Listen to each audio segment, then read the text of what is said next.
you to say something about the film now because picture release होते 28 फेब्रुवारीला. अच्छा. पण आज ॲक्ट्रेस जे मेन लीड ॲक्ट्रेस आहे Pooja Agarwal she is unable to come कारण ती शूटिंग करते नागपूरला आणि मेन हिरो इथे आहेत. तर मी मला वाटतं I would like to listen something from you. सर्वप्रथम मी इथे उपस्थित असलेल्या सर्व माझे पत्रकार मित्र त्यांना नमस्कार करतो आणि तुमच्या सगळ्यांकडनं आम्हाला भरपूर अपेक्षा आहे. आम्हाला म्हणजे आमची संपूर्ण टीम इकडे आहे, प्रोड्युसर पासून डायरेक्टर पासून DOP पासून, तर जे जे आमच्या फिल्मशी जोडलेले आहेत ते सगळे लोक इकडे आहेत आणि फक्त तुमच्याकडनं अपेक्षेने पाहत आहात तर तुम्ही नक्कीच आमच्या फिल्मबद्दल खूप चांगले विचार मांडाल अशी अपेक्षा करतो. आणि सर्वांविषयी मी थोडं बोलेन की आज तुम्ही इथे आमचे डिरेक्टर बघताय मुन्नावर सर आहेत, खूप वयस्कर आहेत तरी पण या वयामध्ये इतकी मेहनत घेणं म्हणजे खाऊ खेळ नाहीये. भरपूर मेहनत त्यांनी घेतलेली आहे या फिल्मसाठी.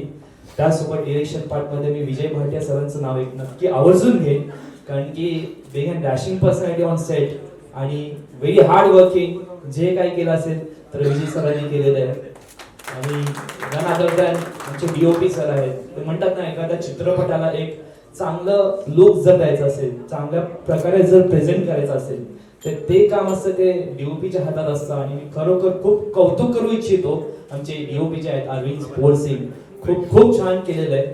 आणि ॲज अ टीम म्हणजे मी शशी सरांचं एक नाव आवर्जून घेईन कारण की ते पोस्ट प्रोडक्शनचं जे काही काम आहेत त्याने खूप उत्तम प्रकारे ती बाजू मांडलेली आहे. एडिटर बट ऑफिस मी त्यांना कधी भेटलेलं नाहीये तर मला कल्पना नाही त्या गोष्टीची. पण सगळेजण भरपूर काही चेंजेस फिल्म मध्ये घडत गेलेले आहेत सुरुवातीपासून आणि आज ज्या शेवटच्या क्षणी जे रिझल्ट आम्ही बघतोय तुम्ही सगळ्यांनी सुद्धा पाहिलेले आहेत तर खूप अनपेक्षित आणि खूप छान असे रिझल्ट सगळ्यांच्या समोर आलेले आहेत.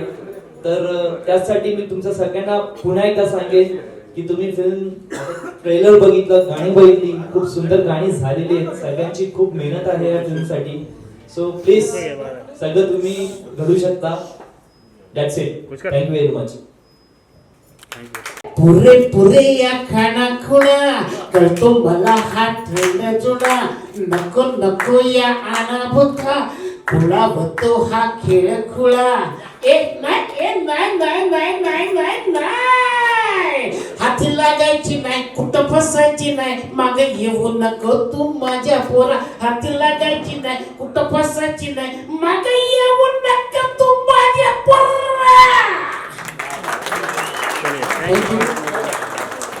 या चित्रपटात मला मुन्नावर साहेबांनी जे गाणं गायची संधी दिली त्यांचं मी शतशः आभारी आहे. आणि of course Ritesh my dear friend त्याचंही. आणि मला खूप बरं वाटलं, चांगलं पिक्चरायझेशन झालं आहे आणि तुम्ही फार चांगलं काम केलं. Thank you very much. एक नाव राहिलंय जे म्हणजे पूर्ण युनिटला आपण जे सांभाळतात बट ऑब्वियस मयूर रोहम त्यांनी खूप युनिटला सांभाळलेलं आहे आणि ज्या गोष्टी हव्या त्या गोष्टी टायमावर वेळेवर ज्या उपलब्ध करून दिल्यात मुन्नावर सरांसाठी ते आहेत आमचे मयूर रोहम. सो थँक्स मयूर. आणि मी सगळ्यांच्या वतीने थोडं बोललेलो आहे कारण की या सेटवर असताना आज फिल्म पाहताना मला सगळे क्षण ते आठवले की जे आम्ही किती हार्डवर्क केले, किती मेहनत घेतलेली ते सगळं तुमच्या समोर मांडलेलं आहे आणि ते सगळे क्षण आठवतात म्हणून थोडंसं बोलावंसं वाटलं. Thank you very much. ये पिक्चर हमने जब सोचा था, इनके स्टोरी हमारे एक आर्टिस्ट है औरंगाबाद के फिरोज़ आशिक करके उन्होंने लिखी थी और ऐसे ही मुझे एक रात को सुना रहे थे तो मैं सोचा कि यार गांव के बारे में आजकल फिल्म नहीं बन रही है तो एक छोटी सी फिल्म बनाते हैं गांव के बारे में. एक शेड्यूल करेंगे 15, 16, 20 दिन में शूट करके ख़त्म करके. एक एक्सपेरिमेंट किया था तो वो स्टार कास्ट के लिए स्वप्निल को, पूजा जायसवाल को चूज़ किया था क्या कि उनकी केमिस्ट्री अच्छी थी. और वो हम लोगों ने पन्हाला में कोल्हापुर के पास एक हिल स्टेशन है वहाँ पे एक छोटा गांव चूज़ किया और उस गांव में शूट किया.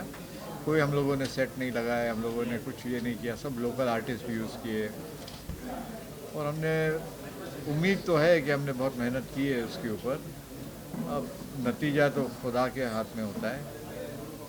और देखेंगे क्या होता है। 28 को रिलीज़ है, तो है ना, ये स्टार्ट हो जाती है तो सिंपल सादी सी लव स्टोरी होती है जिसमें ऐसा लगता है कि ये कितनी क्यूट है, गांव में ऐसे प्यार हो जाता है, ये है। पर सडनली वो इंटरवल के बाद पूरी पिक्चर बिल्कुल ट्विस्ट खा लेती है, और वो ट्विस्ट खाने के बाद वो ऑडियंस को ग्रिप करने की चीज़ है कि ये ऐसे कैसे हो सकता है। हम तो समझते हैं प्यार मोहब्बत ये तो आम चीज़ है, सब लोग प्यार करते हैं, नहीं करते हैं, गिरते हैं, फिर संभलते हैं, पर ये क्या हो रहा है। ये जो सरप्राइज एंडिंग है वो तो मैं बता नहीं पाऊँगा। तो उसके लिए हमें सोचते हैं कि ज़रा पिक्चर लोगों को शायद इंटरेस्टिंग लगे। छोटे से गाने, हमारे बड़े क्यूट से गाने, सब कुछ है। हाँ, तो उसमें हम लोग देखेंगे क्या बनता है। मैं तो ज़्यादा और ऐसे मेरे को किसी ने कुछ ऐसी रीज़न भी नहीं दिया कि मैं गुस्सा करूँ किसी पे। सब लोग बड़े प्रोफेशनल थे, सब लोगों ने बराबर जो इंस्ट्रक्शन दिया वैसे काम की। मेरी टीम बहुत अच्छी थी, तो जब अगर मैं कोई सीन नहीं डायरेक्ट कर भी सकता था तो मैं अगर मेरे एसोसिएट को बोलूं कि भाई ये सीन हमको ऐसे लेना, तू ले लेना, तो वो भी यानी बड़े आसानी से हम लोग करते थे।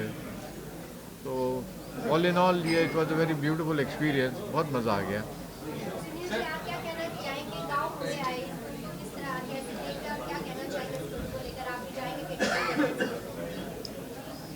Being Maharashtrian, I'm very feeling proud की मराठी फिल्म मराठी महाराष्ट्रीयन होण्याच्या नात्याने मला खूप प्राऊड होतं हे सांगताना की मराठी सिनेमा येऊ घालतो आणि चांगला सिनेमा, गावाचा सिनेमा, गावाच्या पृष्ठभूमीवर. कारण आजकाल खूप अर्बन सिनेमा येऊ लागलेच, त्याच्यामध्ये अर्बन गाणी आहे, ते सर्व काळ्या मातीत मातीत ती म्हणत, ते सर्व गाणी आता कमी ऐकायला मिळतात. तर त्याच्यामुळे आम्ही ह्या पूर्ण टीमचा धन्यवाद करतो की स्पेसिफिकली आणि टायटलमध्ये सुद्धा गाव मेन्शन केलेलं आहे.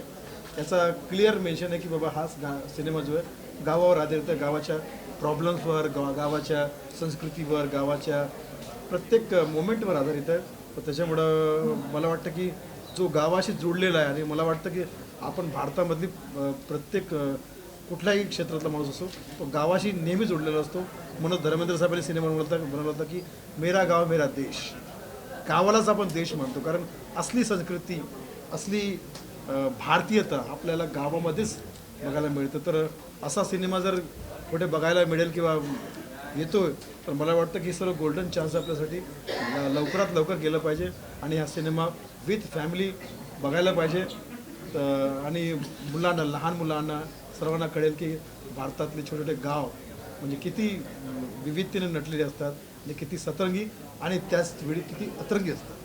शमीम जी, कनाडा से मतलब देश में रहे हैं, क्या कहना चाहेंगे वहाँ का जो एक्सपोजर था, बाद में हिंदी फिल्में बनाई आपने, आप मराठी बना रहे हैं?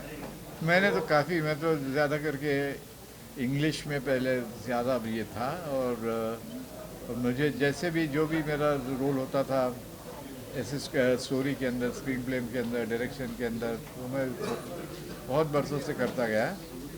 और अभी लग रहा था कि मुझे इंडिया में कुछ करना चाहिए, तो मैंने आया और मैंने पहली एक हिंदी फिल्म बनाई थी, लाखों हैं यहाँ दिल वाले. और जो हमारे भाई है छोटे विजय भाटिया, जिसने ये गाना तू कुजा मन कुजा का किया, वो हमारे हीरो थे.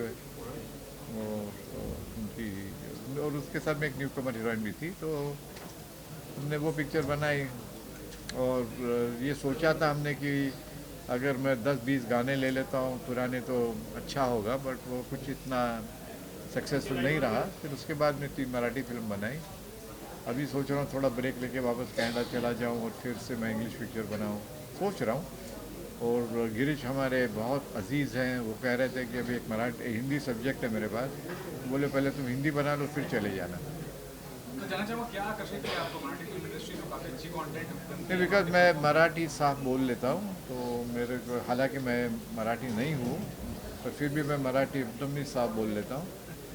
तो मेरे को बड़ा शौक़ है, क्योंकि मैंने उनके जो आर्टिस्ट है मराठी के, वो कोई अलग लेवल पे, और उनके साथ काम करने में डेडिकेशन मिलता है. हिंदी में तो क्या है ना, स्टार सिस्टम है कि तुम्हारे पास शाहरुख खान है, सलमान खान है, तो तुम्हारी पिक्चर एक लेवल की होती है, अननोन लोग होते हैं तो उसकी लेवल नहीं होती. तो मराठी में ऐसा बहुत कम होता है, इसलिए मैं मराठी पिक्चर करना पसंद भी करता हूँ.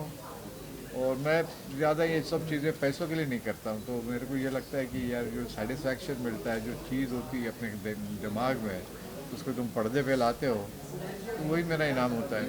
और जैसे स्वप्निल जैसे डेडिकेटेड एक्टर्स होते हैं जो रोल के अंदर घुस जाते हैं, तो और भी ऐसा लगता है कि जो मैं कर रहा हूँ गलत नहीं कर रहा हूँ। सबसे जी आप बताइए शमी जी का क्या कहना चाहेंगे? शमी जी ने आपको निर्देशन दिए और उसी के बाद क्या तो मैं तो यही कहना चाहूँगा कि आज के दौर में मराठीतच बोलतो ना, मराठी फिल्म आहे म्हणून मराठीमध्येच बोलतो की आमचे जे डिरेक्टर आहेत, निर्माते आहेत, मुन्नावर शमीम भगत सर, तर खूप डेडिकेशनने कामं करतात आणि प्रत्येक गोष्ट जे विचार करतात तेच ते करायचा प्रयत्न करत असतात आणि ह्या चित्रपटामध्ये पण त्यांनी तेच करण्याचा प्रयत्न केलेला आहे.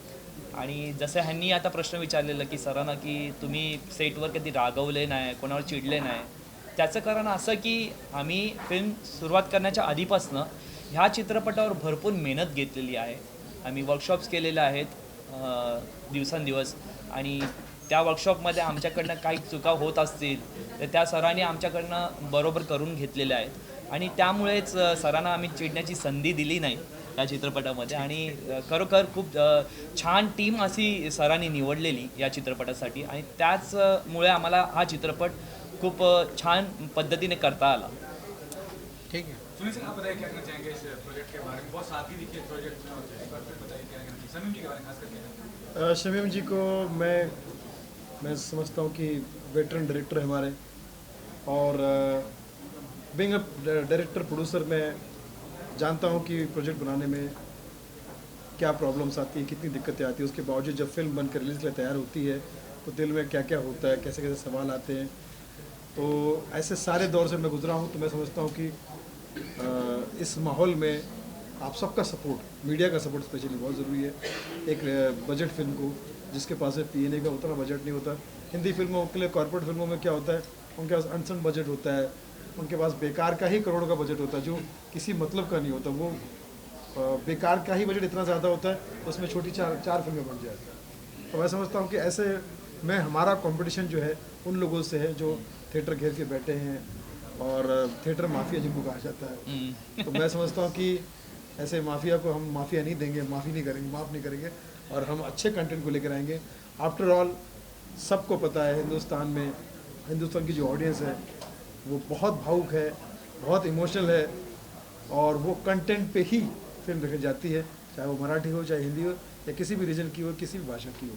तो मैं समझता हूँ कि कंटेंट जो है वो बेस्ट है, तो ऑडियंस आएगी और फिल्म देखेगी. यही निवेदन है कि आप आइए, ज़रूर देखिए.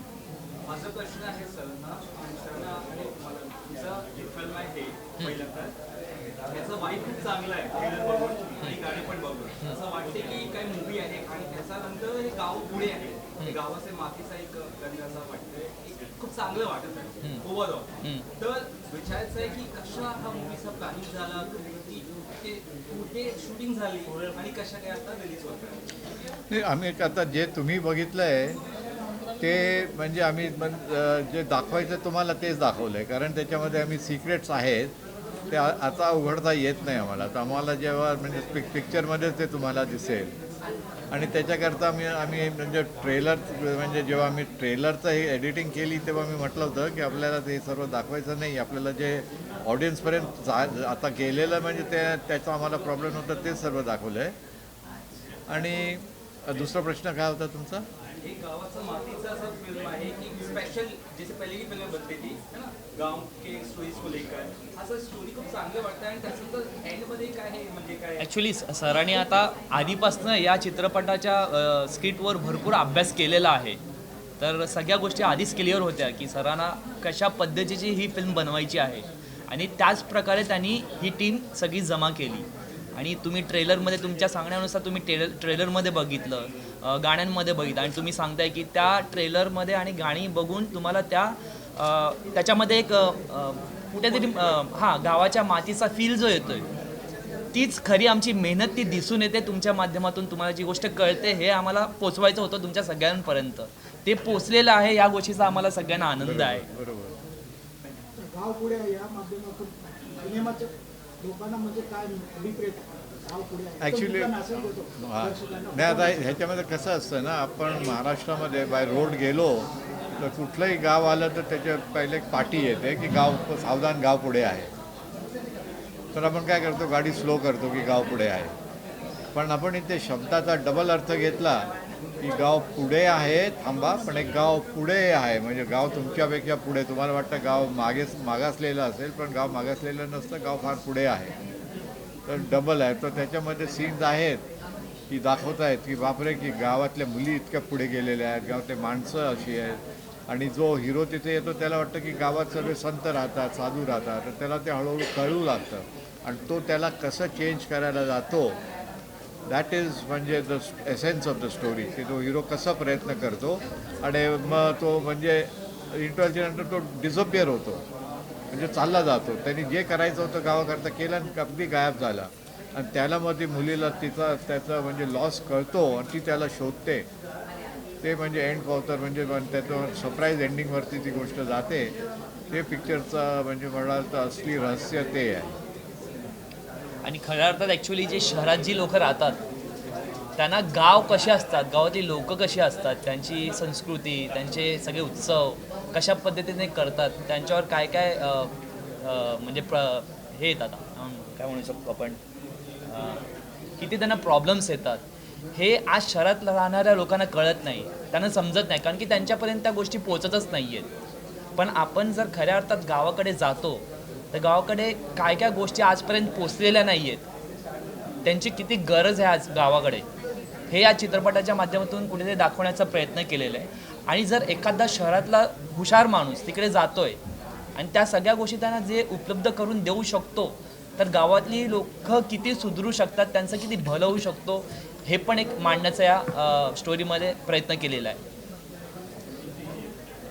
Thank you thank you. Thank you very much. देखिए फिल्म में वो सारे एलिमेंट्स है जो कि एक सक्सेसफुल फिल्म में होने चाहिए.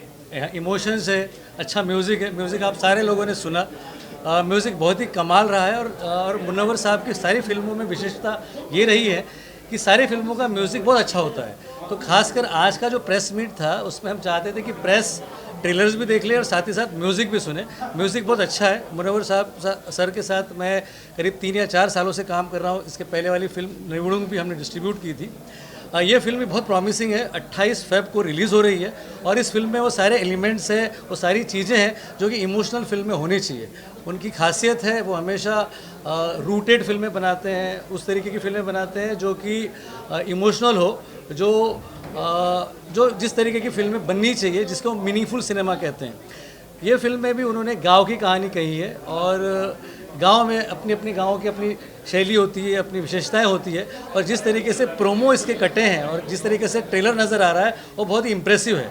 मुझे लगता है कि ये आज के इस इवेंट के बाद लोगों को ट्रेलर पसंद आएगा. सॉन्ग्स ऑलरेडी लोगों को पसंद आएंगे और साथ ही साथ यूट्यूब पे है और ऑलरेडी म्यूज़िक कंपनी इसको प्रमोट कर रही है. डिजिटल स्पेस पे भी इसका अच्छा प्रमोशन है. तो मुझे लगता है कि लोगों को फिल्म पसंद आएगी. 28 तारीख को आप ज़रूर ये फिल्म देखिए.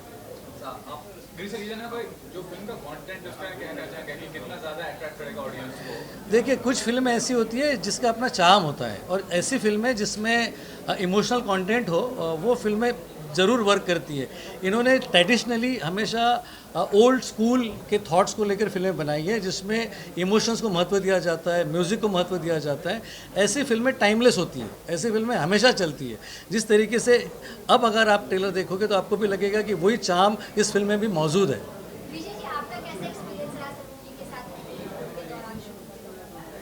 मैं मुनव्वर सर को जानता हूँ करीबन 4 या 5 साल से. अभी जो मैंने पहला as a main lead hero Hindi film का काम किया था वो सर के साथ ही किया था, लाखों या दिलवाले. तब से मेरा जो इनको जानने का सफ़र रहा है. और इस बार कुछ इत्तेफाक इस तरह का बना कि हम लोगों ने बिहाइंड द कैमरा और क्रिएटिव लेवल पे साथ में काम किया. और यहाँ पर मैंने इनको एज अ मेकर ज़्यादा समझा. मैं ये नहीं कहूँगा कि पहले ही दिन में मुझे सब समझ में आ गया था, लेकिन ये जर्नी करीबन रही है 1.5 से 2 साल की, right from scripting to today when we are seeing the release of the film. तो I have seen him as a film maker over the period of 4 years and over the period of last 2 years जिस तरह ये evolve हुए हैं, और मैं ये इसलिए नहीं कह रहा हूँ कि ये मेरे बगल में बैठे हैं और मुझे इनकी तारीफ़ करनी है, ऐसी बात नहीं है। मैंने जेन्युइनली, मेरे पास वो मैसेजेस इनके सेव्ड हैं जो पहले फिल्मों के बारे में हमारी बात होती थी और जो अब होती है फिल्म मेकिंग को लेकर। जैसे गिरीश ने बहुत ही अच्छी तरह से कहा कि ये सिनेमा बना रहे हैं, ये वो लोग हैं जो सिनेमा बनाना चाहते हैं, कुछ लोग हैं जो सिर्फ पैसा बनाना चाहते हैं। हाँ ठीक है, money is very important, it is business, कौन नहीं चाहता कि पैसा कमाया जाए, लेकिन Munawar sir makes sensible cinema, compromise नहीं करनी है। और उसके बावजूद भी जो हमने काम किया है, it is at a record breaking speed, and not that we have over stretched our limits, या फिर 12-12 घंटे या 25-25 घंटे काम हो रहा है, नॉन स्टॉप हो रहा है, ऐसा कुछ नहीं। आराम से काम हुआ, बहुत बढ़िया काम हुआ, and the best thing is result आपको दिखाई दे रहा है ना। हमारे हम कितना भी बोल लें उससे कोई फ़र्क नहीं पड़ता, अगर रिजल्ट अच्छा नहीं है तो फिर कुछ भी अच्छा नहीं है, और रिजल्ट अच्छा है तो फिर कोई एक्सक्यूज़ देने की ज़रूरत ही नहीं है।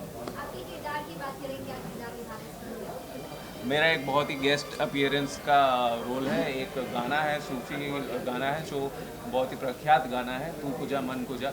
और जैसे ही सर ने कहा कि ये गाना तू करेगा, पहली बात मैंने कई बार ना कहा कि मैं नहीं कर पाऊँगा क्योंकि मैं I will not be able to do justice to the role, but इनका बहुत ही दृढ़ मानना था कि मुझे ही करना चाहिए।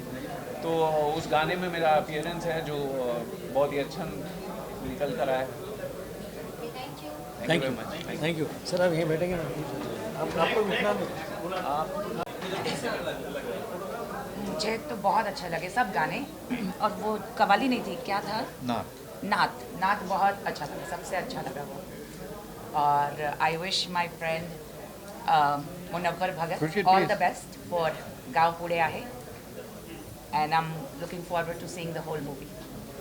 आप क्या कहना चाहेंगे, आपने ट्रेलर देखा और जिस तरह से खुद सॉन्ग आपने सुना है, कितना अच्छा लगा आपको, और ये कोशिश पूरी की है जो इनकी फिल्म और काफ़ी उन्हें किया मराठी में जो लेकर आए, आपको कितना पसंद है, क्या लगता है दर्शकों को कितना अच्छा लगा? मुझे लगता है इमोशन बड़ी इम्पॉर्टेंट चीज़ है। अगर इमोशन है तो ऑडियंस को आइडेंटिफाई करने की आसान हो जाता है, और मुझे ग्लिम्पसेस दिखाई दिए इमोशन के, और I think that's very important because audience के लिए जब भी जाते हैं तो वो that is a hook, and you need that because अपना you identify, and I think I could see in glimpses emotion है, और लव स्टोरी में भी यू नो that उतार चढ़ाव है, and that's what people like to see. So I really all the very best. Thank you, madam. And hope you have a great success. Thank you. Different यही एक तो इन्होंने जो नाच डालने का जो एक्सपेरिमेंट किया है, मैं खासी ये बाय चांस ही लोग करते हैं, तो ये इनका एक्सपेरिमेंट शायद बहुत ही अच्छा है, वो एक अच्छा लगा। और दूसरी बात ये है कि जो अच्छी लगी कि ये इन्होंने ये जो एक इतनी लेट टाइम पे एक इनिंग शुरू की है, तो उसमें इनका डेडिकेशन ज़्यादा लगता है मुझे, एक सिंसियरिटी लगती है, क्योंकि इन्होंने ये पैसा कमाने के लिए काम नहीं शुरू किया, ये अपने दिल में जो भी इनकी एक भावना उठी है उस चीज़ को पूरा करने के लिए किया है। नहीं तो बहुत से लोग, हम सब लोग पैसा कमाने के लिए इस लाइन में आए हैं, पर कम से कम ये पैसा कमाने के लिए नहीं आए। हाँ ठीक है, ये भी चाहेंगे कि फिल्म लॉस में ना जाए। ये इनके दिल में जो भी कहानी उठी, जो भी ख्याल उठे, उसको लेकर इन्होंने इससे पहले भी फिल्म बनाई, और ये फिल्म भी यही सोच के इन्होंने बनाई, तो ये एक बहुत ही अच्छी बात है।